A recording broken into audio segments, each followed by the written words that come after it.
दोस्तों आज बात करेंगे एक कॉमेडी ड्रामा फिल्म के बारे में जिसकी गहराई को समझना बहुत ही ज्यादा मुश्किल है। ये फिल्म बहुत सारी लेयर्स के साथ बनाई गई है। इसे one of the finest screenplays में गिना जाता है।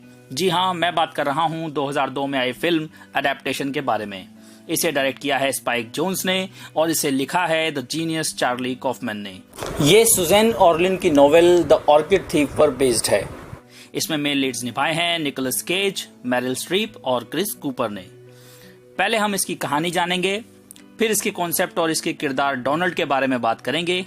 इसके बाद इसके सिंबल्स और थीम्स के बारे में जानेंगे, फिर फिल्म के गहरे पहलुओं पर चर्चा करेंगे और आखिर में थोड़ी बात करेंगे इसकी एंडिंग के बारे में। ये सब जानने के लिए इस वीडियो को एंड तक देखिएगा। मेरी हमेशा कोशिश रहती है कि मैं आपको फॉरेन सिनेमा की उन मूवीज के बारे में जानकारी दूं जो शायद आपको कहीं और ना मिले।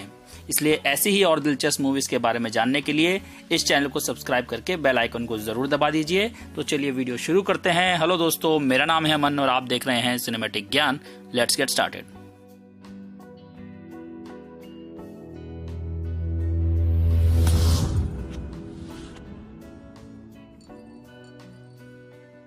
फिल्म शुरू होती है खुद से नफरत करने वाले चार्ली कॉफमैन की पिछली फिल्म बीइंग जॉन माल्कोविच की सक्सेस से, जिसे सुजैन ऑर्लिन की नोवेल द ऑर्किड थीफ का अडेप्टेशन करने के लिए हायर किया जाता है। कॉफमैन चिंता, सामाजिक डर, डिप्रेशन और आत्मविश्वास की कमी से जूझ रहा है। उसका जुड़वा भाई डोनाल्ड उसके घर में उसके साथ रहने आ गया है और रेंट फ्री जिंदगी का फायदा उठा रहा है। डोनाल्ड चार्ली की ही तरह एक स्क्रीन राइटर बनने का फैसला लेता है और रॉबर्ट मैकी का एक फेमस सेमिनार अटेंड करता है। चार्ली, जो फॉर्मुलाइज स्क्रिप्ट राइटिंग को रिजेक्ट करता है, वो ये इंश्योर करना चाहता है कि उसकी स्क्रिप्ट द ऑर्किड थीफ का एक भरोसेमंद अडेप्टेशन हो। हालांकि उसे एहसास होता है कि इस बुक में कोई इस्तेमाल करने लायक कहानी नहीं है और इस पे एक फिल्म बनाना नामुमकिन है। इस वजह से वो राइटर्स ब्लॉक जैसे सीरियस हालात में फंस जाता है। राइटर्स ब्लॉक एक ऐसी स्थिति है जिसमें एक लेखक ये नहीं सोच पाता कि क्या लिखना है या अगर कुछ लिखना शुरू कर दिया है तो उसे आगे कैसे बढ़ाए। पहले से ही उसकी कोलंबिया पिक्चर्स के साथ डेडलाइन खत्म हो चुकी है और सेल्फ रेफरेंस के साथ स्क्रिप्ट लिखने की निराशा के चलते चार्ली सुजैन ऑर्लिन से स्क्रीन प्ले की डायरेक्ट चर्चा करने के लिए न्यूयॉर्क सिटी चला जाता है। जब ऑर्लिन ऑफिस में आ जाती है तो उसे उससे बात करने में शर्म भी आती है और अजीब भी लगता है और वो उससे बात नहीं कर पाता। और फिर एक चौंकाने वाली खबर मिलती है। डोनाल्ड की क्लीशे साइकोलॉजिकल थ्रिलर फिल्म की स्क्रिप्ट, जिसे उसने नाम दिया है द थ्री, वो लाखों की कीमत में बिक गई है। ये सुनने के बाद चार्ली न्यूयॉर्क में ही मैकी का सेमिनार अटेंड करने जाता है और उससे सलाह मांगता है। चार्ली हार कर आखिर में डोनाल्ड से कहता है कि न्यूयॉर्क आकर उसे कहानी का स्ट्रक्चर बनाने में मदद करे। डोनाल्ड सोशली एक बहुत ही कॉन्फिडेंट इंसान है, इसलिए चार्ली से कहता है कि वो चार्ली बनके ऑर्लिन्स का इंटरव्यू लेगा। पर ऑर्लिन से बात करके डोनाल्ड को उसकी किताब में बताई गई उसकी चीजें अजीब लगती हैं और उसे लगता है कि ऑर्लिन झूठ बोल रही है। वो और चार्ली उसका पीछा करने का फैसला लेते हैं और उसके पीछे पीछे तक फ्लोरिडा तक पहुंच जाते हैं, जहां वो जॉन लरोश से मिलती है, जो उसकी ऑर्किड चुराने वाली कहानी का मेन कैरेक्टर है और उसका सीक्रेट लवर भी है। यहाँ ये खुलासा होता है कि एक इंडियन ट्राइब द सेमिनोल एक भ्रम पैदा करने वाला ड्रग बनाने की खातिर गोस्ट ऑर्किड को पाना चाहते थे। ये ड्रग लरोश ऑर्लिन को दिखाता है। लरोश और ऑर्लिन ये जानने के बाद कि चार्ली ने उन्हें शारीरिक संबंध बनाते हुए और ड्रग लेते हुए देख लिया है, ऑर्लिन फैसला लेती है कि उन्हें चार्ली को मारना ही पड़ेगा अगर उन्हें ये अपना राज सबके सामने नहीं आने देना तो। इसके सिवा उनके पास कोई चारा नहीं है। ऑर्लिन बंदूक की नोक पर चार्ली को एक गहरे पानी वाली जगह में ले जाती है जहां वो उसे मारना चाहती है। चार्ली और डोनाल्ड कुछ देर के लिए वहां से भाग जाते हैं और वहीं छिप जाते हैं। वहां वो एक दूसरे के मनमुटाव और चार्ली की औरतों के साथ होने वाली दिक्कतों को सुलझा लेते हैं। लरोश उन्हें ढूंढ लेता है और गलती से चार्ली की जगह डोनाल्ड को शूट कर देता है। चार्ली और डोनाल्ड फिर से भाग जाते हैं। वो कार में बच निकलने की कोशिश करते हैं पर उनकी कार एक रेंजर के ट्रक से टकरा जाती है। इस एक्सीडेंट में डोनाल्ड विंडशील्ड तोड़कर बाहर आ जाता है और कुछ ही पलों के बाद उसकी मौत हो जाती है। चार्ली को ड्राइवर की साइड पर लगा हुआ एयरबैग बचा लेता है। चार्ली फिर से उस दलदली इलाके में छिप जाता है पर लरोश फिर से उसे ढूंढ लेता है। हालांकि इससे पहले वो चार्ली को मारता, एक मगरमच्छ उसी को मार देता है। फिर हम देखते हैं कि ऑर्लिन को गिरफ्तार कर लिया गया है। चार्ली और उसकी मां में आखिरकार बात होती है जब वो उसे डोनाल्ड की मौत की खबर सुनाने के लिए कॉल करता है। बाद में वो अपनी पुरानी गर्लफ्रेंड अमेलिया को ये बताता है कि वो अभी भी उससे प्यार करता है और वो भी उसे कहती है कि वो भी उससे प्यार करती है। चार्ली अपनी स्क्रिप्ट खत्म कर लेता है, जो उसकी अनाउंसमेंट के वॉइस ओवर के साथ खत्म होती है कि स्क्रिप्ट पूरी हो चुकी है और वो चाहता है कि जेरार्ड डेपर्ड्यू फिल्म में उसका रोल निभाएं, और फिल्म एंड हो जाती है। इस फिल्म का जो सबसे बड़ा सवाल है वो ये है कि आप एक ऐसी बुक को कैसे अडेप्ट करके मूवी बना सकते हैं जो ऑर्किड कलेक्टिंग की दुनिया के बारे में हो। कॉफमैन को द ऑर्किड थीफ को अडेप्ट करने के लिए काफी मुश्किलों का सामना करना पड़ा था, क्योंकि इस बुक में नरेटिव मोमेंट नहीं था। ये अच्छी थी और दिलचस्प भी थी, पर अगर फिल्म की नजर से देखें तो इसमें ज्यादा कुछ होता ही नहीं है। इसलिए द ऑर्किड थीफ को अडेप्ट करने के बजाय कॉफमैन ने एक फिल्म लिखी द ऑर्किड थीफ को अडेप्ट करने की कोशिश के बारे में, और यही द अडेप्टेशन के रूप में उनकी ब्रिलियंस हमें देखने को मिलती है, जिसमें मजा ये है कि उन्होंने रियलिटी और फिक्शन को बहुत ही बेहतरीन तरीके से हैंडल किया है।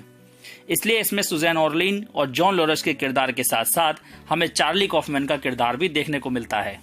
अब जब अडेप्टेशन की बात होती है तो इसके एक किरदार के बिना ये बातें पूरी नहीं हो सकती। इस फिल्म में मेरा सबसे फेवरेट कैरेक्टर है डोनाल्ड, जो कि चार्ली का काल्पनिक जुड़वा भाई है।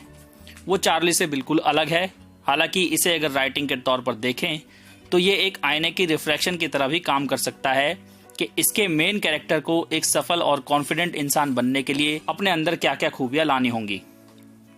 जैसा कि हम जानते ही हैं, डोनाल्ड एक कॉन्फिडेंट, आशावादी यानी कि ऑप्टिमिस्टिक और नए एक्सपीरियंस के लिए हमेशा तैयार रहने वाला इंसान है। वो हर दिन को इस तरह से देखता है कि जो भी होगा अच्छा होगा। वो अपना स्क्रीन प्ले पूरा कर लेता है, उसे गर्लफ्रेंड मिल जाती है, और ये सब करने के दौरान वो उस मानसिकता का एग्जाम्पल है जो चार्ली को अपने अंदर लानी होंगी अपनी परेशानियों को सुलझाने के लिए। चार्ली स्क्रिप्ट में जिन चीजों से परेशानी की बात शुरू में प्रोड्यूसर को बताता है, जिन्हें वो हमेशा से नजरअंदाज करता आया है, वो सब चीजें आखिर में उसके स्क्रीन प्ले का हिस्सा बन जाती हैं, जैसे ड्रग्स, सेक्स, कार चेजेस और किरदारों का जिंदगी बदल देने वाला एक्सपीरियंसेस लेना, ताकि वो ग्रो हो सकें और बदल सकें। और यहाँ ये जाहिर है कि जो ग्रो हो रहा है और बदल रहा है वो कोई और नहीं बल्कि खुद चार्ली है। सबसे दुखद सीन इसमें वही है जिसमें डोनाल्ड मर जाता है, पर उसे इस फिल्म में एक रूपक या मेटाफोर की तरह इस्तेमाल किया गया है कि कैसे चार्ली ने इस स्क्रीन प्ले को बनाया है। उन्होंने डोनाल्ड को क्रिएट करके खुद को चैलेंज किया कि वो हमेशा की तरह ज्यादा पेचीदा ना सोचकर कुछ आसान और अच्छा सोच सकें और ज्यादा बेहतर जिंदगी जी सकें, जैसा कि हम सभी चाहते हैं। अब बात करते हैं इस फिल्म के सिंबल्स के बारे में। पहला सिंबल है द ऑर्किड थीफ। ये इस फिल्म का सबसे बड़ा सिंबल है। इसमें कुछ सीन्स ऐसे हैं जिसमें हमें असली कवर वाली द ऑर्किड थीफ देखने को मिलती है। ऐसा ही एक सीन होता है जब चार्ली विलेरी से मिलने रेस्टोरेंट जाता है। हालांकि ये इस फिल्म का मेन सब्जेक्ट है, पर ये इस फिल्म के अंदर दबी हुई क्रिएटिविटी के जाल के सिंबल की तरह भी काम करती है, जिससे बाहर निकलना चार्ली के लिए बहुत ही मुश्किल है। एक्सपीरियंस। चार्ली का स्क्रीन प्लेज लिखने का तरीका बहुत अलग है, ये हम सभी जानते हैं। फिर चाहे वो बीइंग जॉन माल्कोविच हो, अडेप्टेशन हो, या eternal sunshine of the spotless mind हो, वो कुछ भी एक जनरल क्लीशे स्क्रीन प्ले वाली चीज इस्तेमाल करना पसंद नहीं करते। पर इसका मतलब ये कतई नहीं है कि जो ऐसा करते हैं वो लोग गलत हैं। यही मैसेज वो हमें डोनाल्ड के कैरेक्टर से देते हैं। वो अपने पहले स्क्रीन प्ले लिखने की कोशिश में ही सक्सेस देख लेता है, क्योंकि वो अपना स्क्रीन प्ले लाखों में बेचता है।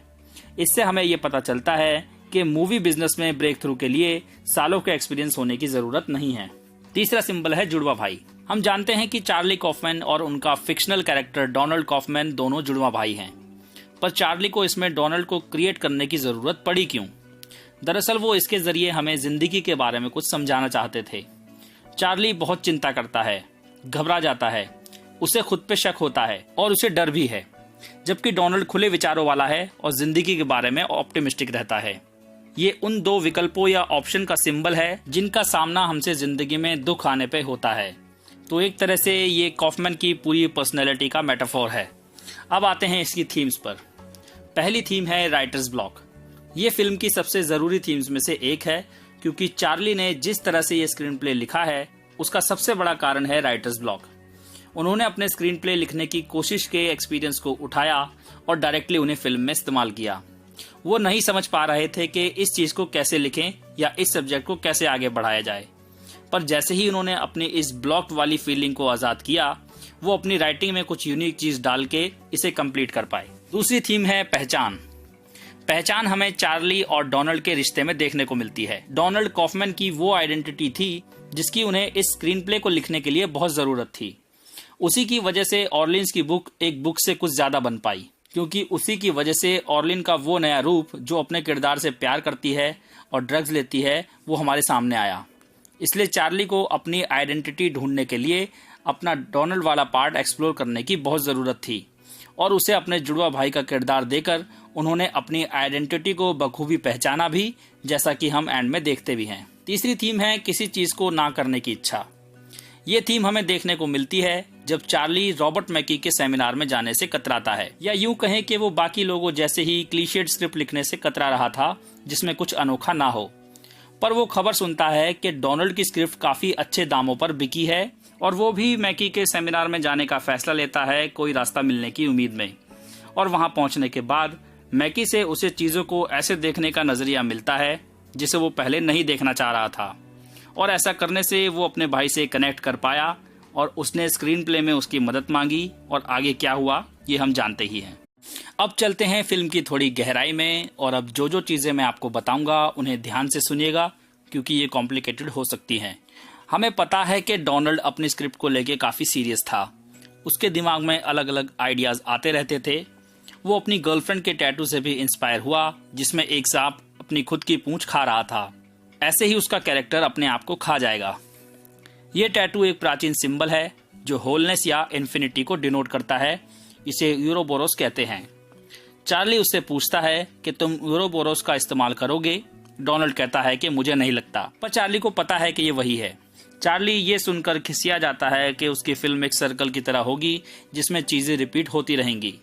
चार्ली को शायद उसकी स्क्रिप्ट में यही कमी लग रही थी, पर अडेप्टेशन में भी हमें कहीं ना कहीं ये सर्कुलैरिटी देखने को मिलती है।